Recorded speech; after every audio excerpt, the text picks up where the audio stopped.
कौमी सलामती की पार्लिमानी कमेटी का इजलास मंगल को तलब कर लिया गया। वज़ीर आज़म शहबाज शरीफ की स्पीकर कौमी असम्बली को एडवाइस। इजलास कौमी असम्बली हॉल में 1:30 बजे इन कैमरा होगा। अस्करी क़यादत पार्लिमानी कमेटी को मुल्क की सिक्योरिटी सूरत हाल पर ब्रीफिंग देगी। सियासी जमातों के पार्लिमानी लीडर्स और उनके नामजद नुमाइंदगान शिरकत करेंगे।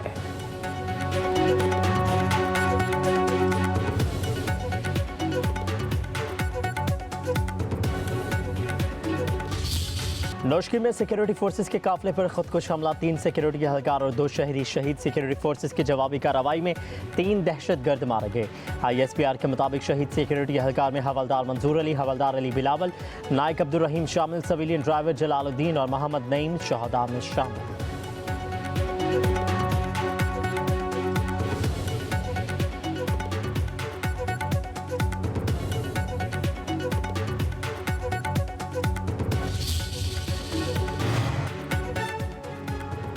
वज़ीर आज़म शहबाज शरीफ की नौशकी में धमाके की शदीद मज़म्मत, कीमती जानों के नुकसान पर इजहार अफसोस। कहा, बुज़दिलाना कार्रवाइयाँ दहशतगर्दी के खिलाफ हमारे आज़म को मुतज़लज़ल नहीं कर सकती। वज़ीर दाखिला मोहसिन नकवी ने कहा कि मासूम लोगों को निशाना बनाना सफाकियत की इंतहा है। मुल्क दुश्मन वतन अज़ीज़ में अदम इस्तेहकाम पैदा करने की घिनौनी साजिश कर रहा है। कौम के पुख्ता आज़म को कमज़ोर नहीं किया जा सकता।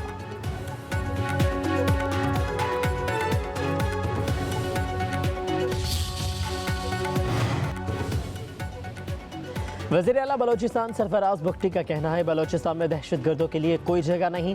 बुज़दिलाना हमले हमारे हौसले पस्त नहीं कर सकते। हर कीमत पर अमन कायम करेंगे। अमन से खेलने वालों को इबरतनाक अंजाम तक पहुँचाएंगे। रियासत दहशतगर्दों के नापाक क़ज़ाइम खाक में मिला देगी। कहा कि ये जंग आखिरी दहशतगर्द के खात्मे तक जारी रहेगी। बलोचिस्तान का हर फर्द शहदा के खून का मखरूज़ है।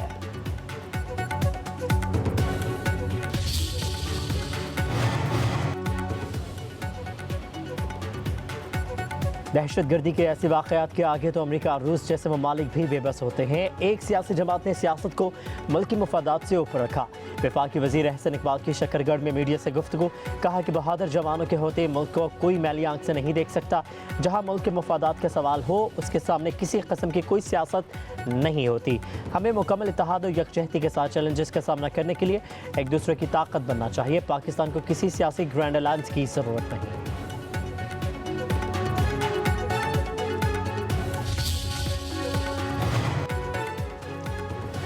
मौजूदा सियासी सूरत हाल में नवाज शरीफ अहम किरदार अदा कर सकते हैं। यकतरफा फैसले बंद ना किए तो मुल्की सियासत में शिद्दत आएगी। मौलाना फजलुर रहमान कहते हैं, PTI की असल क़यादत जेल में है और बाहर बैठी क़यादत में यकसुई नहीं। PTI से मामलात में तलखी कम हुई है। बयानबाजी से PTI के साथ मुमकिन इत्तेहाद में दरार नहीं पड़ेगी।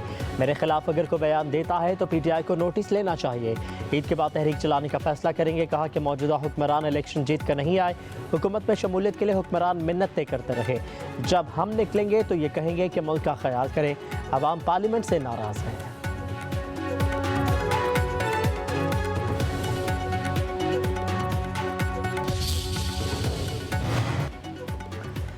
वज़ीर आला खैबर पख्तूनख्वा अली अमीन गंडापुर कहते हैं, NFC से हमारे जायज़ हक़ है, हक़ ना मिला तो एहतजाज का हक़ रखते हैं। कबायली इजलाह के 700 अरब रुपए देना थे, बताएं कितने दिए और बंद क्यों हुए। वज़ीर आला की पेशावर में मीडिया से गुफ्तगू। कहा कि बॉर्डर तो विफाक के पास है, हमारी पुलिस तो अंदर जाने वालों का मुकाबला करती है।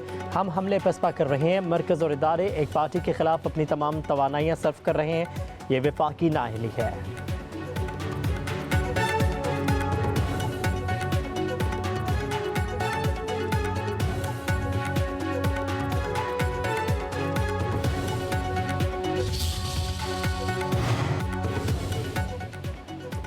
बलोचिस्तान में दहशतगर्दी मुल्क की सालमियत के खिलाफ साजिश है। भारत समेत दीगर ममालिक के मुलविस होने के शवाहिद मौजूद हैं।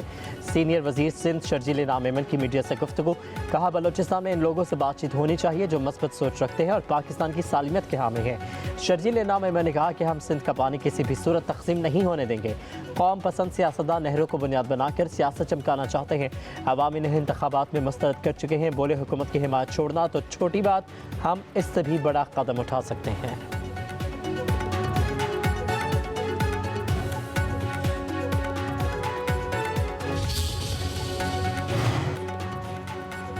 GIT ने मनफी प्रोपेगेंडे में मुलविस PTI के 16 अफराद को दोबारा तलब कर लिया। 18 मार्च को पेश होने के लिए नोटिस जारी। फिरदौस शमीम नकवी, खालिद खुर्शीद खान, असलम इकबाल, हमाद अजहर, रोन अब्बास, वकास अकरम और दीगर शामिल। GIT ने अलीमा खान को 19 मार्च को तलबी का नोटिस जारी कर रखा है।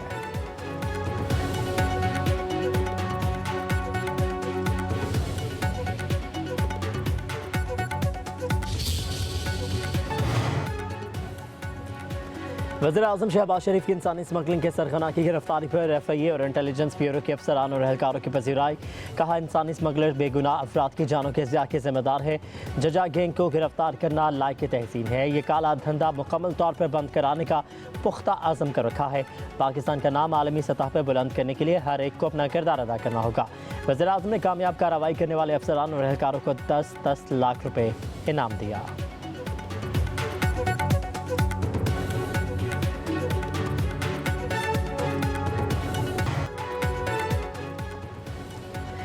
एक्स मिल रेट कम होने के बावजूद भी चीनी आम आदमी की पहुंच से दूर। ओपन मार्केट में चीनी की कीमत 170 रुपये फ़ी किलो बरकरार। दुकानदारों का कहना है कि नया स्टॉक आने पर कीमतों में कमी होगी। शहरियों का रमज़ान में अशिया खुरनोश की कीमतों में कमी का मुतालबा।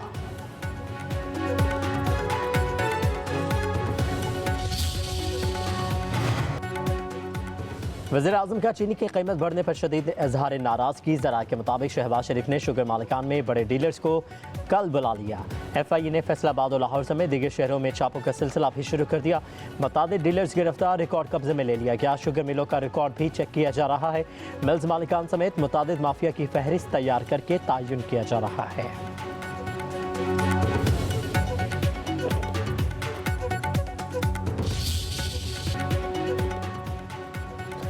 तारीखी विरसे की बहाली और महफूज करने के लिए Lahore authority for heritage revival कायम करने का फैसला।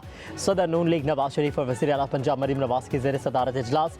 Nawaz Sharif LAHR steering committee के पैट्रन इन चीफ होंगे। इजलास में लाहौर के तारीखी मकामात से तजावुज़ात की निशानदही और हटाने पर इत्तफाक। नवाज शरीफ के तजावुज़ात के मुतासरीन को कारोबार के लिए मुतबादिल जगह देने और मुआवजा अदा करने की हिदायत। कहा कि पुराना लाहौर बहुत खूबसूरत है, असल हालत में बहाल किया जाना ज़रूरी है। वज़ीर आला पंजाब मरीम नवाज ने कहा, कदीम लाहौर की बहाली पर काम कर रहे हैं। चंद साल में शहर की अच्छी शक्ल नजर आएगी। तजावुज़ात से शहरों को बिगाड़ने की इजाज़त नहीं देंगे। लाहौर के तारीखी दरवाज़ों को कदीमी शक्ल में बहाल किया जाएगा।